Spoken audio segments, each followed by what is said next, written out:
আসসালামু আলাইকুম।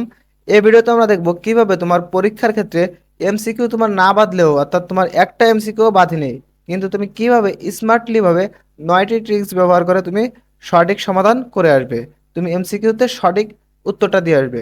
ভিডিওটা শুরু থেকে শেষ পর্যন্ত দেখলে তোমার এমসিকিউ নিয়ে আর কোনো ভয় থাকবে না, তোমার এমসিকিউ না বাদলেও তুমি সঠিক অ্যান্সারটা দিয়ে আসতে পারবে। তাই অবশ্যই ভিডিওটা শুরু থেকে শেষ পর্যন্ত দেখতে থাকবে। দেখো, নিয়ম 1, আগে যেগুলো পারো সেগুলো শেষ করো। কি বলছে? আগে যেগুলো পারো সেগুলো শেষ করুন। দেখুন, ধরুন আপনি 30টা এমসিকিউ আসছে আপনার, তাই না? 30টা এমসিকিউ আসছে, কি করবা? 1 থেকে 5 নম্বর সন্দেহ আছে, পড়ে গেছো। এই 1 থেকে 5 নম্বর নিয়ে সময় নষ্ট করার টাইম তোমার নেই। ঠিক আছে? এটা তোমার সন্দেহ আছে, এটা ক্রস, এটা তুমি দাগাবাই না, এটা নিয়ে টাইমও নষ্ট করবে না। ওই একবার পড়ে গেছো, একবারই শেষ। ঠিক আছে? তোমার অ্যান্সার করা লাগবে না, এটা অ্যান্সার করবা একেবারে লাস্টে যেয়ে। ঠিক আছে? এরপরে কি আছে দেখো, 6 থেকে 22 নম্বর তোমার, তুমি নিশ্চিত পারো। ঠিক আছে? তুমি নিশ্চিত পারো, তাহলে কি করবা? এই 6 থেকে 22 তুমি নিশ্চিত দাগিয়ে ফেলবা। তাহলে কি, আমি 1 থেকে 5 ডাইরেক্ট ফাঁকা রাখছি, আমি দাগাইনি। ঠিক আছে? 6 থেকে 22 দাগিয়েছি। এখন আবার তোমার এই 23 থেকে 30 পর্যন্ত সমস্যা আছে, তাই না? 23 থেকে 30 পর্যন্ত সমস্যা আছে। এখন তোমরা অনেকে কি করো, এই 23 নম্বরের সমস্যা আছে বা 1 নম্বরের সমস্যা আছে, এখানে তোমরা টাইম নষ্ট করে দাও। এখানে অবশ্যই টাইম নষ্ট করবা না। তাহলে কি করবা তোমরা? প্রথমে যেগুলো পারো ওইগুলো দাগাবা, আর বাকিগুলা থুয়ে দিবা। ঠিক আছে? যেগুলো পারো সেগুলো দাগাবা, বাকিগুলো থুয়ে দিবা। আর বাকিগুলো পরবর্তীতে কিভাবে দাগাবা, অন্যান্য নিয়মগুলো দেখলে পেরে যাবা। তাহলে কি, প্রথম নিয়মটা কি ছিল, যে যেগুলো পারি শুধুমাত্র সেগুলো দাগাবো, যেগুলো পারতেছি না, অর্থাৎ প্রথমে একবার আমি পড়বো, এই একবার পড়ে যেগুলো পারবো না সেগুলো দাগাবোই না, সেগুলো থুয়ে দেবো, সেগুলো পরের ট্রিক্সগুলো ফলো করে দাগাবো। ঠিক আছে? তাহলে প্রথম ট্রিক্স কি, যেগুলো পারি সেগুলো দাগাবো।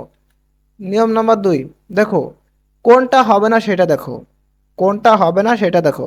দেখো, তুমি একটা প্রশ্ন পড়লে যে বাংলাদেশের জাতীয় সংসদের আসন সংখ্যা কত। এখন আমরা সকল স্টুডেন্ট কি করি, দেখি যে 4টা সংখ্যায় পড়ি, যে অর্থাৎ 4টা অপশন আছে, 4টাই পড়ি যে কোনটা হয়, তাই না? কোনটা হয়, আমার মনে হয় যে সবগুলোই হচ্ছে, তাই না? আমাদের মনে হয় সবগুলোই হচ্ছে, কিন্তু আমরা যদি ফলো করি যে কোনটা হয় না দেখে কোনটা হবে না, তাহলে কিন্তু আমরা সহজে অ্যান্সার করতে পারবো। দেখো, আমি যদি মনে করি সংসদ আসন সংখ্যা 250, হ্যাঁ হতে পারে, 300 হতে পারে, 350 হতে পারে, 400 হতে পারে। ঠিক আছে? এরকম মনে হয়, কিন্তু যে কোনো প্রশ্ন, আমি এই একটা প্রশ্ন দিয়ে বুঝাচ্ছি, তোমরা অন্য প্রশ্নের ক্ষেত্রে এটা দেখবা। কিন্তু তুমি দেখবা যে কোনটা হয় না, দেখবা যে 400, না 400 তো নাই, কারণ মহিলা আসন আছে 50টি, আর এবং সাধারণ আসন আছে কতটি, 300টি, তাই না? এখন 400 নাই, 250 তা তো নাই, ঠিক না? তা তো নাই।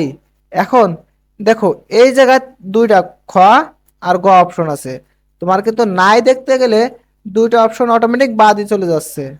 ঠিক আছে? তাহলে কি করবা, কোনটা উত্তর হবে সেটা বাদ দিয়ে তুমি দেখবা কোনটা উত্তর হবে না। ঠিক আছে? নিয়ম নাম্বার 3, দেখো কাছাকাছি উত্তর দিন। কাছাকাছি উত্তর দিন, এটা কিভাবে দেখো, বাংলাদেশ, অর্থাৎ এটা হলো তোমার সাল সম্পর্কিত। ঠিক আছে? এটা সালের ক্ষেত্রে তোমার খুবই কাজে লাগবে। দেখো, বাংলাদেশ কত সালে স্বাধীনতা লাভ করে? একটা আছে দেখো 1961, একটা আছে 70, একটা আছে 71, একটা আছে 81। ঠিক আছে? এখন তুমি সবসময় কি করবা, সালের যে কোনো এমসিকিউ থাকলেই, আবারও বলছি, সালের যে কোনো এমসিকিউ থাকলেই কাছাকাছি যে সালগুলো সেইগুলো তুমি আনসার করবা। তাহলে দুইটা দেখো, 70 এবং 71, এটা এই দুটা কাছাকাছি না? আর এই দুটা কি একটু দূরে দূরের না? 61, তারপরে 62, 63, 64, 65, 66, 67, 68, 69, 70, কত দূরে না? আর এটা 71 থেকে 81, কত দূরে না? এই জন্য কাছাকাছি দুটো অ্যান্সার করবা। তাহলে এই দুইটা প্রথমেই বাতিল হয়ে যাচ্ছে, 70 এবং 71 থাকতেছে। এর মধ্যে তুমি একটু বুদ্ধি দিয়ে ভাবলেই অ্যান্সারটা পেয়ে যাবা। তুমি বুদ্ধি দিয়ে ভাবেও যদি অ্যান্সার না পাও, তোমার যেটা যুক্তিযুক্ত মনে হবে সেটা দিয়ে দিবা, তুমি 5টা দাগালের এর মধ্যে 3টা হয়ে যাবে। ঠিক আছে? আশা করি বুঝাইতে পারছি। তাহলে কি করবা, সালের ক্ষেত্রে কাছাকাছি যে সালগুলো সেখান থেকে একটা দিবা, আর যেগুলো কাছাকাছি না সেগুলো অটোমেটিক বাদ দিয়ে দিবা। এরপরে দেখো, একটানা অপশন কখনোই দাগাবা না। একটানা অপশন কখনোই দাগাবা না, যেমন দেখো 36-এ ক, 37-এ ক, 38-এ ক, 39-এ ক, 40-এ ক, এরকম আমরা কিন্তু অনেকে ভুল করি। ঠিক আছে? একটানা অপশন দাগাবা না। দেখো নিয়ম নাম্বার 5, প্রশ্নে নট অর্থাৎ নয় বা ব্যতীত আছে কিনা দেখুন। এটা কিভাবে দেখো, অনেক শিক্ষার্থী আমরা কি করি তাড়াহুড়া করে এগুলোই মিস করে ফেলা। কিভাবে দেখো, নিচের কোনটি ইনপুট ডিভাইস নয়, এখানে আমরা অনেকে কি করি তাড়াহুড়ার ক্ষেত্রে এই নয় শব্দটা আমরা দেখি না, আমরা শুধু পড়ি যে নিচের কোনটি ইনপুট ডিভাইস, ঠিক না? এভাবে দ্রুত পড়তে গেলে এভাবে হয়ে যায় না যে নিচের কোনটি ইনপুট ডিভাইস, এই নয়টা আমরা খেয়াল করি না। এজন্য প্রশ্ন অবশ্যই খেয়াল করবে ভালোভাবে। এখানে উত্তরের ক্ষেত্রে কি আছে দেখো, কিবোর্ড, মাউস, স্ক্যানার এবং মনিটর, ঠিক আছে। এরপরে কি করি আমরা, আমরা এক্ষেত্রে কি করি, কিবোর্ড একটা ইনপুট ডিভাইস, মাউস একটা ইনপুট ডিভাইস, স্ক্যানার একটা ইনপুট ডিভাইস, আমরা এখান থেকে যে কোনো একটা দিয়ে দিই। কিবোর্ডটাই আমাদের প্রায়োরিটি ফার্স্ট, এটা আমরা দিয়ে দিই, তাই না? যে নিচের কোনটি ইনপুট ডিভাইস, কিবোর্ড। কিন্তু এখানে নয় শব্দটা আছে, তার মানে নিচের কোনটি ইনপুট ডিভাইস নয়, সেক্ষেত্রে উত্তর আসবে মনিটর। দেখো নিয়ম 6, সবচেয়ে যুক্তিযুক্ত উত্তর বেছে নিন, ঠিক আছে। দেখো উদাহরণ, র্যামের কাজ কি? র্যাম কি তথ্য সাময়িক সংরক্ষণ করে, বিদ্যুৎ উৎপাদন করা, মনিটরে ছবি আঁকা, ইন্টারনেট চালানো? এর মধ্যে সবচেয়ে কোনটি বেশি যুক্তিযুক্ত বলো? র্যাম সাময়িক তথ্য সংরক্ষণ করে, তাই না? র্যাম কি বিদ্যুৎ উৎপাদন করে? না, র্যাম বিদ্যুৎ উৎপাদন করে না, ছবিও আঁকে না, তাই না? ইন্টারনেটও চালায় না। র্যাম কি করে? তথ্য সংগ্রহ করে। তাহলে যুক্তিযুক্ত যেটা সেটা দিবা, সব সময় যুক্তিযুক্ত যেটা সেটা বাছার চেষ্টা করবা। এরপরে কি আছে, চরম ভাষা। চরম ভাষা কিগুলো দেখো, সব সময়, কখনোই, শুধুমাত্র, এইগুলো এড়িয়ে চলার চেষ্টা করবা। তোমার উত্তরের ক্ষেত্রে যদি সব সময়, কখনোই, শুধুমাত্র থাকে, তাহলে এই অপশনগুলো বাদে অন্য যে অপশনটা আছে সেই অপশনটা দেওয়ার চেষ্টা করবা। আশা করি বুঝাইতে পারছি। এই অপশনটা বাদে যেটা আছে সেটা দেওয়ার চেষ্টা করবা, অসম্ভব অপশন বাদ দিন। প্রথমে এইটা কি ক্ষেত্রে দেখো, প্রথমে যেটা বলেছিলাম যে কোনটা নয়, কোনটা নয় সেটা দেখবা আগে। এটার ক্ষেত্রেও সেই একই নিয়ম, যে কম্পিউটারের মস্তিষ্ক কোনটি, এটাও সেই একই নিয়ম যে কোনটা নয় সেটা ভাববা। দেখো মনিটর, মনিটর কি মস্তিষ্ক? এটা নয়, তাই না? কারণ মনিটর আমরা যেটাই স্ক্রিনে দেখি এটা কি মস্তিষ্ক?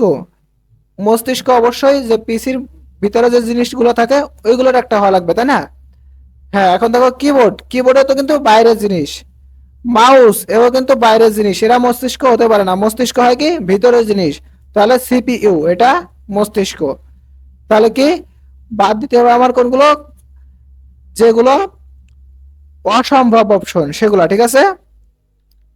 দেখো শেষ অপশন, নিয়ম নাম্বার 9, দুটি অপশনের মধ্যে আটকে গেলে প্রথমে যেটি যুক্তিযুক্ত মনে হয় সেটি অকারণে পরিবর্তন করবেন না। অর্থাৎ তুমি কোন নিয়ম খাটায় পারতেছো না, কোনগুলো বাদ যাবে এটাও তুমি বুঝতেছো না, যে যে নিয়মগুলো বললাম যে কোনগুলো যুক্তিযুক্ত নয় সেগুলো বাদ দাও, সেই নিয়মও খাটতেছে না, তোমার কোনো নিয়মও খাটতেছে না, সেক্ষেত্রে কি করবা, তুমি পড়ে যাবা, টোটালে পড়ে তোমার যেটা মনে চাবে প্রথমে মনে চাবে সেটাই দাগাই দেবা। কারণ কি, তুমি বই পড়ছো, তাই না?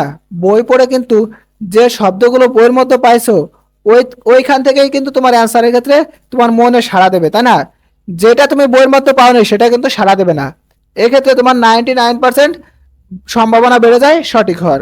তাই অবশ্যই তুমি যেটা তোমার প্রথমে মনে চাইবে সেটাই দাগিয়ে দিবা। এটা কিন্তু সর্বশেষ অপশন না পারা শর্তে, কিন্তু এটা ইউজ করার আগে কিন্তু অন্য অপশনগুলো ইউজ করবা, ঠিক আছে? অন্য অপশনগুলো না পারলে তোমার যেটা ভালো লাগে মন থেকে প্রথমে আসবে সেটা দিবা, তুমি দো মনে করবা না, না এটা না হয় ওইটা হতে পারে, এটা করবা না, তোমার যেটা মনে চাইছে তো সেটাই দিয়ে দিবা।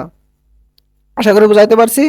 প্রিয় শিক্ষার্থীবৃন্দ, এত সময় যে নিয়মগুলো দেখালাম, তোমার যদি পরীক্ষার খাতায় এমসিকিউ নাও বাদে, তোমার পরীক্ষা এমসিকিউ নাও বাদলে এই নিয়মগুলো দিয়ে তুমি 100% এমসিকিউর অ্যান্সার করে আসতে পারবা, যার মধ্যে 90% তোমার সঠিক হয়ে যাবে। প্রিয় শিক্ষার্থীবৃন্দ, এর বাইরে যদি তোমাদের কোনো প্রশ্ন থাকে অবশ্যই প্রশ্ন করে যাবে, আমি তোমাদের উত্তর দেওয়ার চেষ্টা করব।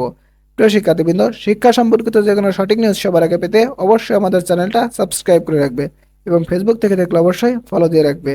তো ভালো থেকো তোমরা সবাই, আল্লাহ হাফেজ।